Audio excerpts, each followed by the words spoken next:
স্বাস্থ্য ভবনে তার জোরটা যে খুব বড় জোর এবং মাননীয় মুখ্যমন্ত্রী বিশেষ দৃষ্টি আছে তার দিকে, সে তো বোঝাই যাচ্ছে। এর আগেও তাকে একবার সরানো হয়েছিল, আবার সেখানে এসে বসানো হয়েছিল। আজকে সরানোর পর আবার তাকে ন্যাশনালে দেওয়া হলো, ন্যাশনাল মেডিকেল কলেজে দেওয়া হলো, বোঝাই যাচ্ছে। তার মানে উনি অনেক কিছু জানেন। আরজি কলের অধ্যক্ষ প্রথমে নিজে ইস্তফা বললেন দিতে যাচ্ছি, তারপরে স্বাস্থ্য ভবনে গেলেন, তার ইস্তফা গৃহীত হলো না, তাকে আবার ন্যাশনাল মেডিকেল কলেজে অধ্যক্ষ হিসেবে নিযুক্ত করা হলো। স্বাস্থ্য ভবনে তার জোরটা যে খুব বড় জোর এবং মাননীয় মুখ্যমন্ত্রী বিশেষ দৃষ্টি আছে তার দিকে, সে তো বোঝাই যাচ্ছে। এর আগেও তাকে একবার সরানো হয়েছিল, আবার সেখানে এসে বসানো হয়েছিল। আমরা বহু দুর্নীতির অভিযোগ, বিশেষ করে আমি চিঠি লিখে গভর্নরের কাছে করেছিলাম, মাননীয় গভর্নর সাহেবের কাছে করেছিলাম। আজকে সরানোর পর আবার তাকে ন্যাশনালে দেওয়া হলো, ন্যাশনাল মেডিকেল কলেজে দেওয়া হলো, বোঝাই যাচ্ছে। তার মানে উনি অনেক কিছু জানেন।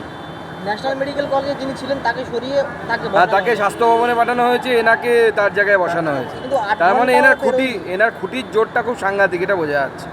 এবার খুঁটিটা কিসের আমরা দেখবো আগামী দিনে, শালবল্লার খুঁটি না অন্য কিছুর খুঁটি। তাকে চায় না পড়ুয়ারা, এবং তার যে ভবন, সেই ভবনে তালা ঝুলিয়ে দিয়েছে। তার যে চেম্বার আছে সেখানে ছাত্ররা বিক্ষোভ দেখাচ্ছে এবং তারা সেখানে তালা ঝুলিয়েছে। না, সে তো ছাত্রদের একটা অসন্তোষ আছেই। প্রশাসক, উনি তো প্রশাসক, শুধু উনি তো একজন প্রিন্সিপাল, মানে হচ্ছে সেখানকার প্রশাসক। সে প্রশাসক হিসেবে তিনি তো ব্যর্থ হয়েছে।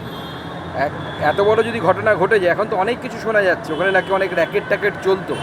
ইনভেস্টিগেশন প্রয়োজন। শুধু এত সহজ সরল যেভাবে দেখানোর চেষ্টা করা হচ্ছে, আমার তো মনে হচ্ছে না এত সহজ সরল ঘটনা। মুখ্যমন্ত্রী এই ছাত্রীর বাড়িতে গেছিলেন এবং তিনি 10 দিন সময় দিয়েছেন পুলিশকে, তা না হলে বলেছেন সিবিআইকে দিয়ে দেবো। যদিও রবিবারের মধ্যে পুলিশ যদি কিনারা না করতে পারে তাহলে সিবিআইকে দিয়ে দেবো, কিন্তু সিবিআই এর সাকসেস রেট সেভাবে নেই, কিন্তু মানুষের স্যাটিসফ্যাকশনের জন্য দিয়ে দেবো। দেখুন, আপনি ধুয়ে মুছে যদি সব পরিষ্কার করে তারপরে সিবিআইকে দেন, সিবিআই কি করবে? এই সমস্ত কেসে, মার্ডার কেসে সার্কামস্ট্যান্সিয়াল এভিডেন্স, অর্থাৎ যে এলাকায় ঘটনাটি ঘটেছে, যেখানে হয়েছে মানে মার্ডারটা, সেই জায়গায় যদি যে বায়োলজিক্যাল প্রুফ থাকে, সেগুলো যদি সময় মতো কালেক্ট করা যায় না, সিমেন্ট থেকে শুরু করে হেয়ার স্যাম্পল থেকে শুরু করে, আপনি অপরাধী ধরতেই পারবেন না। তো 10 দিন 15 দিন পর পুলিশের কাছ থেকে সিবিআইকে দিয়ে কী হবে? স্বাস্থ্য ভবনে তার জোরটা যে খুব বড় জোর এবং মাননীয় মুখ্যমন্ত্রী বিশেষ দৃষ্টি আছে তার দিকে, সে তো বোঝাই যাচ্ছে। এর আগেও তাকে একবার সরানো হয়েছিল, আবার সেখানে এসে বসানো হয়েছিল। আজকে সরানোর পর আবার তাকে ন্যাশনালে দেওয়া হলো, ন্যাশনাল মেডিকেল কলেজে দেওয়া হলো, বোঝাই যাচ্ছে। তার মানে উনি অনেক কিছু জানেন। আরজি কলের অধ্যক্ষ প্রথমে নিজে ইস্তফা বললেন দিতে যাচ্ছি, তারপরে স্বাস্থ্য ভবনে গেলেন, তার ইস্তফা গৃহীত হলো না, তাকে আবার ন্যাশনাল মেডিকেল কলেজে অধ্যক্ষ হিসেবে নিযুক্ত করা হলো। স্বাস্থ্য ভবনে তার জোরটা যে খুব বড় জোর এবং মাননীয় মুখ্যমন্ত্রী বিশেষ দৃষ্টি আছে তার দিকে, সে তো বোঝাই যাচ্ছে। এর আগেও তাকে একবার সরানো হয়েছিল, আবার সেখানে এসে বসানো হয়েছিল। আমরা বহু দুর্নীতির অভিযোগ, বিশেষ করে আমি চিঠি লিখে গভর্নরের কাছে করেছিলাম, মাননীয় গভর্নর সাহেবের কাছে করেছিলাম। আজকে সরানোর পর আবার তাকে ন্যাশনালে দেওয়া হলো, ন্যাশনাল মেডিকেল কলেজে দেওয়া হলো, বোঝাই যাচ্ছে। তার মানে উনি অনেক কিছু জানেন। ন্যাশনাল মেডিকেল কলেজে যিনি ছিলেন তাকে সরিয়ে তাকে স্বাস্থ্য ভবনে পাঠানো হয়েছে, এনাকে তার জায়গায় বসানো হয়েছে। তার মানে এনার খুঁটির জোরটা খুব সাংঘাতিক, এটা বোঝা যাচ্ছে। এবার খুঁটিটা কিসের আমরা দেখবো আগামী দিনে, শালবল্লার খুঁটি না অন্য কিছুর খুঁটি। তাকে চায় না পড়ুয়ারা, এবং তার যে ভবন, সেই ভবনে তালা ঝুলিয়ে দিয়েছে। তার যে চেম্বার আছে সেখানে ছাত্ররা বিক্ষোভ দেখাচ্ছে এবং তারা সেখানে তালা ঝুলিয়েছে। না, সে তো ছাত্রদের একটা অসন্তোষ আছেই। প্রশাসক, উনি তো প্রশাসক, শুধু উনি তো একজন প্রিন্সিপাল, মানে হচ্ছে সেখানকার প্রশাসক। সে প্রশাসক হিসেবে তিনি তো ব্যর্থ হয়েছে।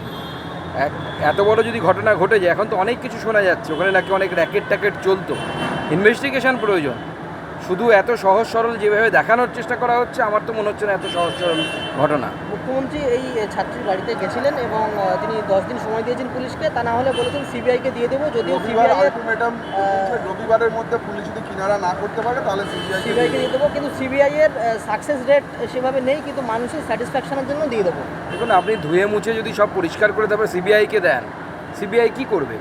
এই সমস্ত কেসে, মার্ডার কেসে সার্কামস্ট্যান্সিয়াল এভিডেন্স, অর্থাৎ যে এলাকায় ঘটনাটি ঘটেছে, যেখানে হয়েছে মানে মার্ডারটা, সেই জায়গায় যদি যে বায়োলজিক্যাল প্রুফ থাকে, সেগুলো যদি সময় মতো কালেক্ট করা যায় না, সিমেন্ট থেকে শুরু করে হেয়ার স্যাম্পল থেকে শুরু করে, আপনি অপরাধী ধরতেই পারবেন না। তো 10 দিন 15 দিন পর পুলিশের কাছ থেকে সিবিআইকে দিয়ে কি হবে না? স্বাস্থ্য ভবনে তার জোরটা যে খুব বড় জোর এবং মাননীয় মুখ্যমন্ত্রী বিশেষ দৃষ্টি আছে তার দিকে, সে তো বোঝাই যাচ্ছে। এর আগেও তাকে একবার সরানো হয়েছিল, আবার সেখানে এসে বসানো হয়েছিল। আজকে সরানোর পর আবার তাকে ন্যাশনালে দেওয়া হলো, ন্যাশনাল মেডিকেল কলেজে দেওয়া হলো, বোঝাই যাচ্ছে। তার মানে উনি অনেক কিছু জানেন। আরজি করের অধ্যক্ষ প্রথমে নিজে ইস্তফা বললেন দিতে যাচ্ছি, তারপরে স্বাস্থ্য ভবনে গেলেন, তার ইস্তফা গৃহীত হলো না, তাকে আবার ন্যাশনাল মেডিকেল কলেজে অধ্যক্ষ হিসেবে নিযুক্ত করা হলো। না, স্বাস্থ্য ভবনে তার জোরটা যে খুব বড় জোর এবং মাননীয় মুখ্যমন্ত্রী বিশেষ দৃষ্টি আছে তার দিকে, সে তো বোঝাই যাচ্ছে। এর আগেও তাকে একবার সরানো হয়েছিল, আবার সেখানে এসে বসানো হয়েছিল। আমরা বহু দুর্নীতির অভিযোগ, বিশেষ করে আমি চিঠি লিখে গভর্নরের কাছে করেছিলাম, মাননীয় গভর্নর সাহেবের কাছে করেছিলাম।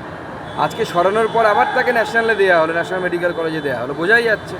তার মানে উনি অনেক কিছু জানেন। ন্যাশনাল মেডিকেল কলেজে যিনি ছিলেন তাকে সরিয়ে তাকে তাকে স্বাস্থ্য ভবনে পাঠানো হয়েছে, এনাকে তার জায়গায় বসানো হয়েছে। কিন্তু 8 তার মানে ঘন্টাও এনার খুঁটির জোরটা খুব সাংঘাতিক, এটা বোঝা যাচ্ছে। এবার খুঁটিটা কিসের আমরা দেখবো আগামী দিনে, শালবল্লার খুঁটি না অন্য কিছুর খুঁটি। আজকে তাকে চায় না পড়ুয়ারা, এবং তার যে ভবন, সেই ভবনে তালা ঝুলিয়ে দিয়েছে। তার যে ন্যাশনাল চেম্বার মেডিকেল আছে কলেজে সেখানে ছাত্ররা বিক্ষোভ ছাত্ররা দেখাচ্ছে পড়ুয়া, এবং তারা ডাক্তার- সেখানে তালা ঝুলিয়েছে। না, সে তো ছাত্রদের একটা অসন্তোষ আছেই।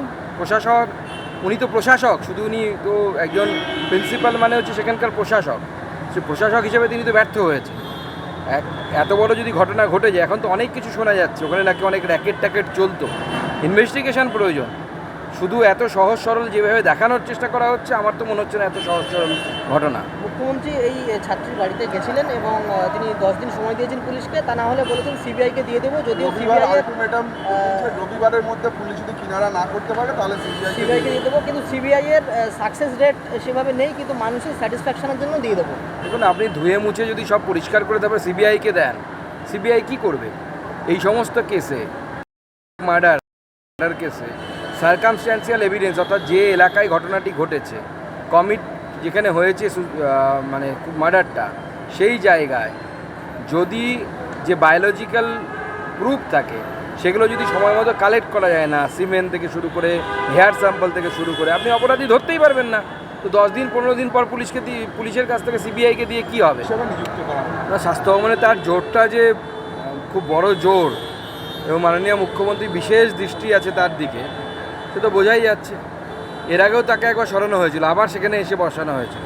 আমরা বহু দুর্নীতির অভিযোগ, বিশেষ করে আমি চিঠি লিখে গভর্নরের কাছে করেছিলাম, মাননীয় গভর্নর সাহেবের কাছে করেছিলাম।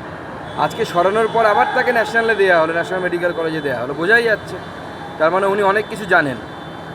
তাকে স্বাস্থ্য ভবনে পাঠানো হয়েছে, এনাকে তার জায়গায় বসানো হয়েছে।